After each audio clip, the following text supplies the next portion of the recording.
একমত। আমরা কিন্তু দায়িত্ব নিয়েছি কিছু উদ্দেশ্য, কিছু লক্ষ্য এবং কিছু ভিশন নিয়ে, এবং আমাদের মাননীয় প্রধানমন্ত্রী তিনি আগামীর বাংলাদেশের স্পোর্টসকে, খেলাধুলাকে সর্বোচ্চ গুরুত্ব দিয়েছেন। আমার যে নারী ফুটবলার মাঠ দেখে চমকপ্রদ বলেছে, আমরা যখন খেলেছি বিভিন্ন দেশের মাঠে গেছি তখন কিন্তু আমরাও চমকপ্রদ বলেছি যে এই মাঠ আমার বাংলাদেশে কবে হবে। সো আমরা ইতিমধ্যে কাজ শুরু করেছি। আপনারা জানেন যে আমরা বিএফএফ এর আদলে আমরা কিন্তু অলরেডি আমাদের সিলেট এবং চিটাগংয়ের যে আমরা মাঠগুলো আনুষ্ঠানিকভাবে তাদেরকে চুক্তির মাধ্যমে যে বরাদ্দ দেওয়া হবে। সো আমরা শুধু এই বরাদ্দ দেওয়ার বিষয় না, আমরা চাই যে সারা বাংলাদেশের প্রত্যেকটি জায়গায় যাতে ফুটবলের জন্য যাতে আলাদা খেলার মাঠ থাকে, সেই ব্যবস্থা ইনশাল্লাহ আমরা আমাদের জায়গা থেকে করার চেষ্টা করব। সো আমরা সেই মাঠগুলোর প্রত্যাশা আমরাও রয়েছি যে কবে আমাদের দেশে সেই ধরনের একটি মাঠ তৈরি করে আমাদের খেলোয়াড়দেরকে সকল সুযোগ সুবিধা আমরা নিশ্চিত করতে পারবো ইনশাল্লাহ।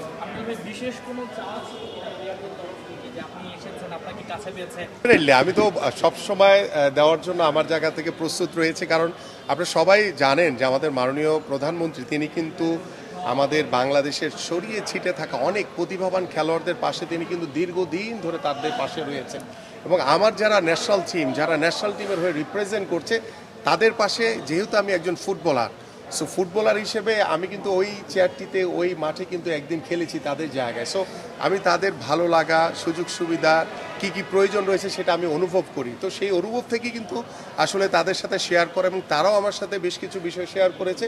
সো আমরা স্টেপ বাই স্টেপ ইনশাল্লাহ আমরা এগিয়ে, যেহেতু আমি মাঠের লোক, মাঠের মানুষ, সো আমি শুধু ফুটবলার না, আমি একজন স্পোর্টস মানসিকতার মানুষ হয়ে আমার যেটি দায়িত্ব যে আমার বাংলাদেশের প্রত্যেকটি স্পোর্টসকেই আমরা সমান গুরুত্ব দিতে চাই, এবং আমার সামনে অন্যান্য ইভেন্টের যারাই দেশের বাইরে যাবে বা আমার বাংলাদেশকে রিপ্রেজেন্ট করবে, আমি তাদের সাথে সাক্ষাৎ করে তাদের সাথে কথা বলে তাদের মনোভাবগুলো বুঝতে চাই এবং ভালো কিছু করতে চাই।